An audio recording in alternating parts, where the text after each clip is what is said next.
Salut tout le monde, donc écoutez, ici Home Music. Ça fait un petit bout de temps que j'ai pas posté de vidéo autre que des covers.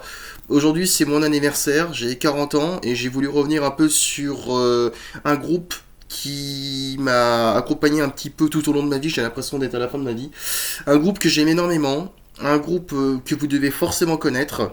Si je vous dis Gordon Matthew Sumner, Andy Summers et Stuart Armstrong Copeland, vous pensez forcément à The Police. Et donc autour de combien de questions 4, 5, 6, entre 5 et 6 questions, eh bien, je vais vous expliquer pourquoi ce groupe compte tant dans ma vie. Et écoutez, on se retrouve juste après le générique. Comment et à quel âge tu as découvert ce groupe? Alors, j'ai découvert le groupe The Police, si mes souvenirs sont bons. C'est grâce à mon père, parce que mon père est musicien. Et d'ailleurs, je lui fais un gros bisou s'il passe par là. Faut savoir que mon père et moi, on a une relation très fusionnelle, mais bon, ça c'est privé, donc je vais pas m'étendre dessus.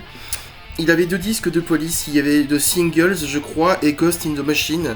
Et je me revois encore tout petit, j'avais 4 ans, quelque chose comme ça. Et j'étais obsédé par un morceau assez entêtant, où il y avait une section cuivre, et j'ai appris plus tard que le morceau s'appelait Demolition Man. Et c'est là que je me suis dit que j'aimais énormément The Police. La chose qui m'a frappé tout de suite, c'est la batterie de Stuart Copeland, qui est considéré comme l'un des meilleurs batteurs au monde, mais j'y reviendrai plus tard dans d'autres questions, mais voilà, on va dire que c'est entre 4 et 5 ans vraiment que j'ai aimé ce groupe et je l'aime toujours, et voilà. Quel est selon toi leur meilleur album? Oh là là, quelle question difficile. Leur meilleur album, pour moi tous les albums sont bons, parce qu'ils sont...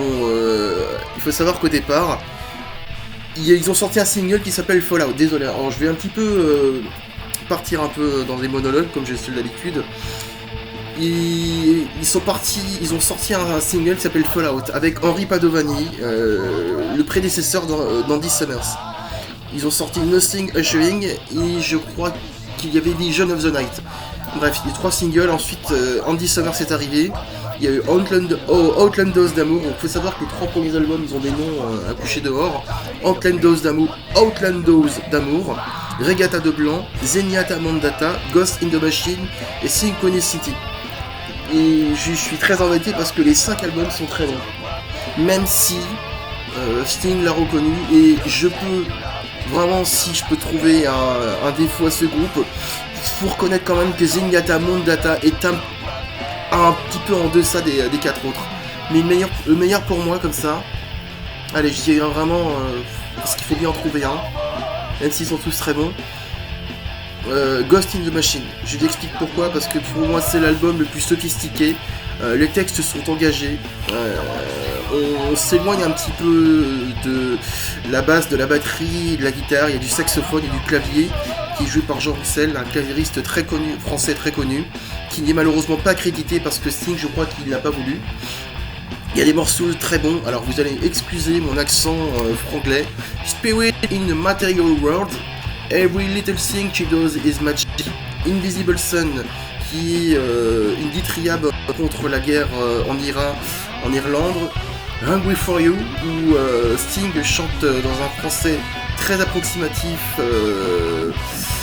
son désir sexuel envers sa compagne, Demolition Man, Too Much Information, One World, je les cite tous, hein, tous les morceaux, j'espère ne pas les oublier, Omega Man, l'un de mes morceaux préférés, Secret Journey, qui est une ode à la méditation, à l'introspection. D'ailleurs, je l'ai joué à la basse sur une de mes vidéos, et ça remonte maintenant il y a 11 ans. Et également Darkness, qui est composé par le grand, l'inénarrable Stuart Copeland, où j'ai également fait un cover à la basse. Donc, s'il y a un album que je dois retenir, mais même si je mettrais les 5, je dirais c'est Ghost in the Machine. Quel est le morceau de The Police que tu préfères? Ah putain. Alors, je sais pas qui est le gros con qui a écrit et sélectionné les questions. Le morceau préféré de Police, c'est pareil, ça va être aussi compliqué que les albums. Il faut en choisir un. je vais sélectionner, parce qu'il représente très bien ce mec, et je vais en parler peu de temps après, c'est Driven to Tears, de l'album Zenyatta Mondatta. Il y a tout ce qu'il faut, il y a le jeu de Charlet, absolument, qui est la caractéristique de ce mec, que je cesserai d'encenser. Il y a cette basse entêtante, il y a les accords magiques de Andy Summers, qui est un guitariste qui est hautement sous-estimé. Et j'aurais dû d'ailleurs faire une rubrique sur lui parce que j'ai tellement de choses à dire, mais si vous voulez vous faire une idée du jeu magique d'Andy Summers, écoutez Bring on the Night, oui c'est ça, Bring on the Night de l'album Regatta de Blanc, c'est juste magnifique. Ce mec a tout compris, c'est le roi des accords en 7ème, en 9ème, faudrait que je demande à mon père, mais c'est juste un guitariste de génie, et puis c'est l'un des meilleurs instrumentales de The Police. J'en ai même fait un cover il n'y a pas très longtemps de cela, donc je dirais non, j'ai pas fait de cover, je compte en faire un, mais je cite Driven to Tears. Pourquoi Stewart Copeland est-il considéré comme l'un des meilleurs batteurs du monde? Pourquoi Stewart Copeland est cité comme l'un des meilleurs batteurs au monde? Alors, ça va peut-être paraître un petit peu, ça va peut-être paraître un peu con comme réponse, mais c'est le premier batteur que j'ai découvert quand j'étais petit. Ma première batterie, moi je la vois jouer quand c'était une sorte de jouet, et je jouais par-dessus Roxanne. Qu'est-ce que j'ai pu gonfler les gens avec Roxanne, avec ce morceau, et Don't Stand So Close To Me. Ces deux morceaux-là, je les écoutais en boucle. Et puis après, il y a Ghost in the Machine, Spirit in the Material World, et Every Little Thing She Does Magic. Dès que je me suis vraiment penché sur le jeu de Stewart Copeland, je me suis dit, ce mec est un génie, il a tout compris. Il a pas besoin de faire des triples croches de malade ou des plans interminables comme Mike Portnoy. Lui, il a un truc qui est caractéristique et qui fait son grand talent, c'est son jeu de Charlet. Vous prenez n'importe quel batteur dans Police, vous virez Stewart Copeland, vous mettez un autre batteur, ça sonnera pas pareil. Il a un jeu de Charlet comment je pourrais expliquer ça? Il fait chanter sa Charleston. J'ai plein d'exemples en tête. Écoutez par exemple l'intro de Every Little Thing She Does the Magic. Il y a un autre morceau qui s'appelle Shamble, qui est sorti, je crois que l'album est sorti en 2019 je crois. Il fait une intro au Charlet, enfin voilà, ce mec il a un jeu de Charlet à la fois en croche, en double croche, une frappe sèche et puissante, un jeu de grosse caisse absolument dévastateur. Il est également l'un des premiers à utiliser les cymbales splash, vous savez, les toutes petites cymbales splash. Et d'habitude, la plupart des batteurs l'utilisent pour ponctuer, pour finir les mesures. Lui, il les utilise en remplissage. Et également, il a utilisé les octobans.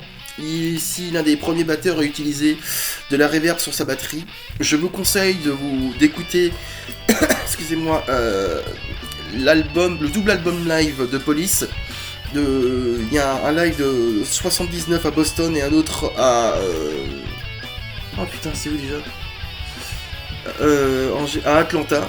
Écoutez, focalisez-vous uniquement sur le jeu de batterie de Stewart Copeland. Je pourrais en parler pendant des heures, et je vais rendre justice à ce batteur parce qu'il y a un youtubeur qui a dit que Stewart Copeland était l'un des pires batteurs au monde. Je ne citerai pas son nom, mais je pense qu'il va se reconnaître. Comme a dit Maria James une fois, je pense qu'il faut retirer la merde qu'on a dans les oreilles. Dire que Stewart Copeland est l'un des pires batteurs au monde, je sais pas ce qu'il faut mon gars, mais à un moment donné, j'ai juste envie de te dire que la sagesse, c'est aussi savoir parfois fermer sa gueule. Voilà, ça c'était... je suis en roue libre, mais des conneries pareilles, je peux pas supporter. Quelle est selon toi la raison pour laquelle le Police s'est dissous? Alors, Police ne s'est pas dissous. Police, en tout cas, en 86, Police a fait une pause. Parce qu'il y avait de très grosses tensions, notamment au sein entre Sting et Stewart Copeland. Parce qu'il faut savoir qu'à la base, c'était le groupe de Stewart Copeland. Et Sting est arrivé, et Sting, c'est un secret pour personne. Il est un petit peu le facteur Yoko du groupe. Il a composé de très beaux morceaux, ça je ne vais pas remettre en doute son talent.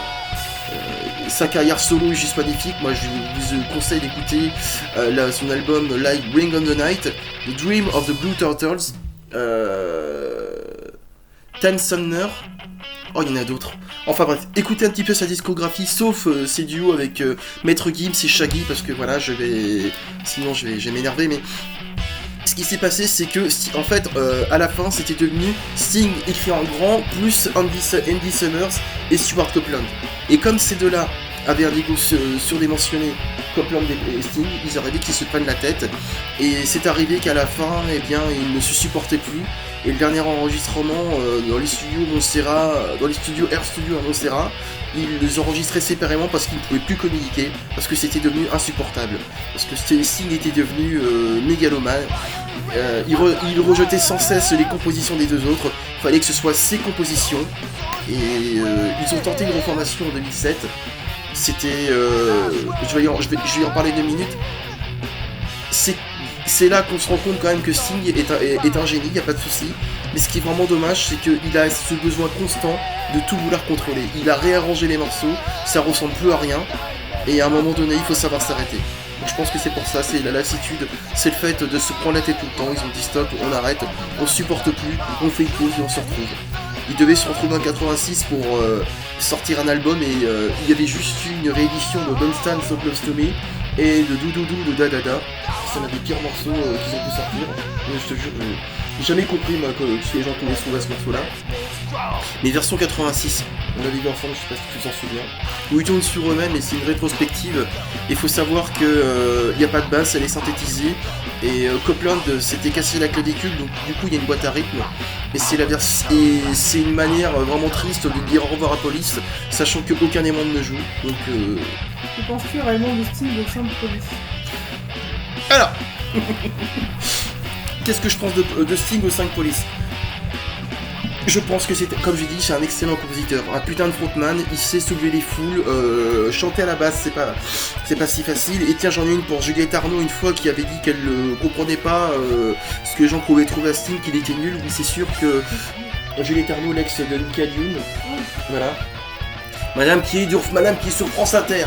C'est sûr qu'il vaut mieux écouter une personne qui imite un bruit de porte qui grince, hein, et qui est subventionné sur tes impôts, plutôt que de s'intéresser un petit peu au talent incontestable de Sting.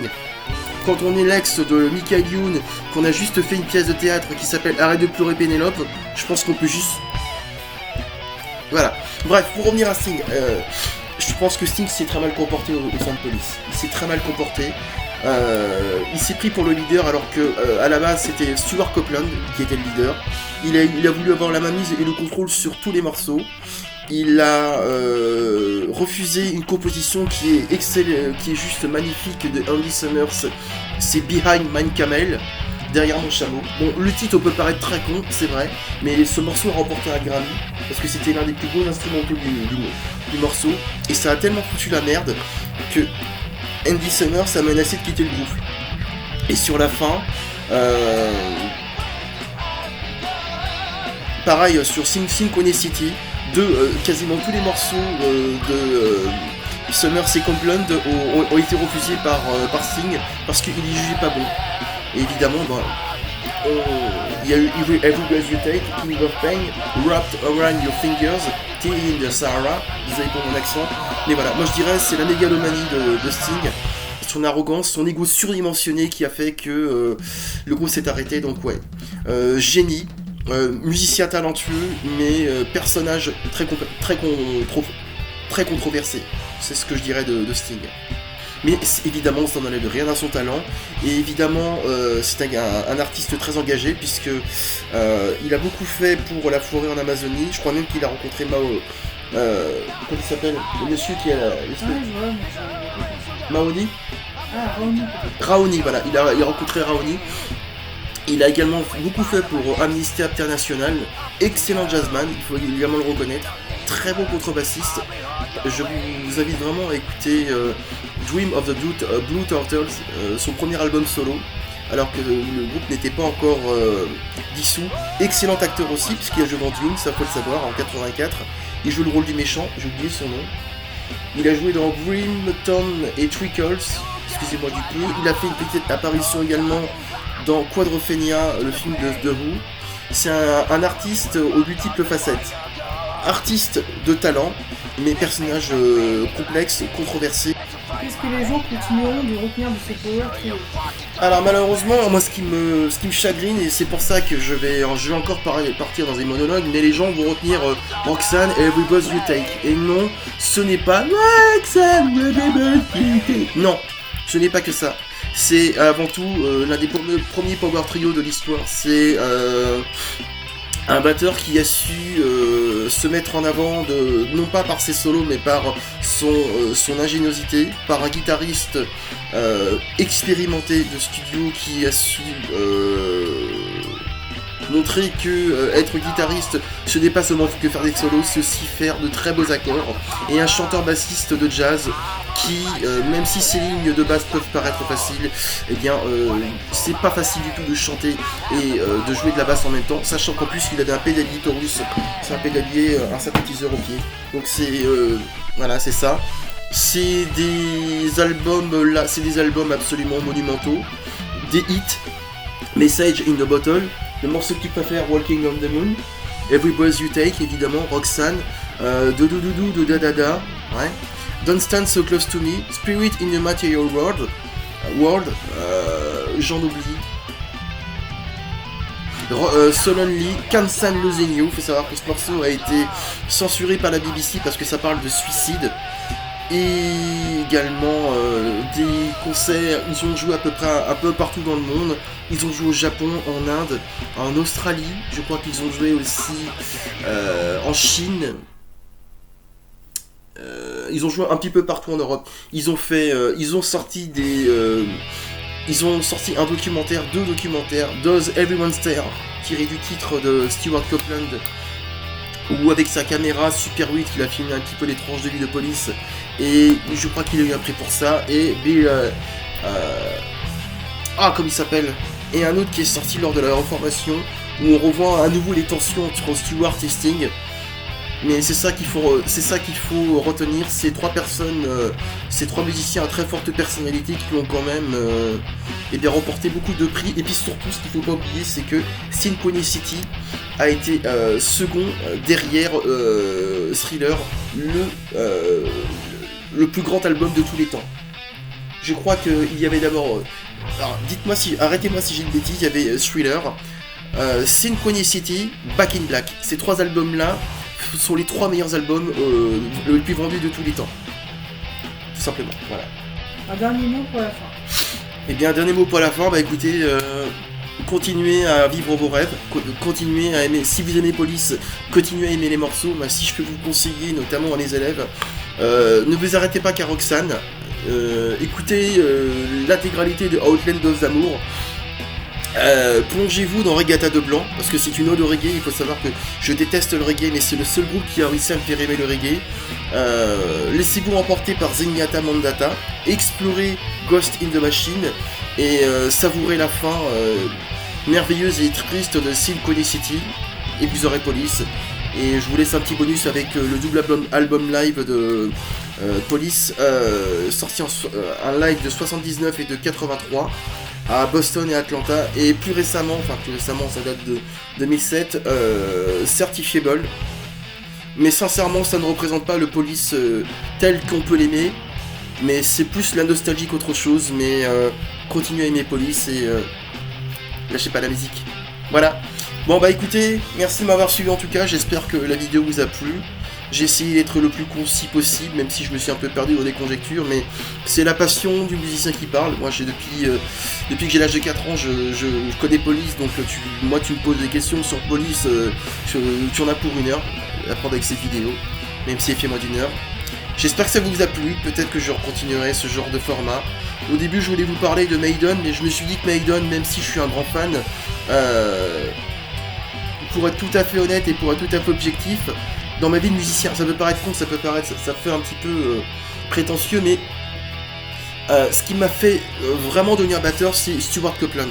Même si Maiden c'est plus en tant que groupe, mais le moment où j'ai voulu être batteur, c'est quand j'ai entendu Regatta de Blanc, et surtout le morceau No Time This Time. Je vous conseille, écoutez attentivement ce morceau. Et le youtubeur qui a dit que c'était l'un des pires batteurs au monde, tiens, écoute No Time This Time, je t'invite à faire une vidéo dessus, et essaie de jouer en triple croche ce qu'il fait au Charleston, et après reviens me dire que c'est l'un des pires batteurs au monde. Voilà, désolé mais ça je supporte pas. Bon, allez, je vous laisse. Je vous souhaite un bon week-end. Merci de m'avoir suivi. N'hésitez pas à liker, à commenter si vous avez des petites remarques à faire.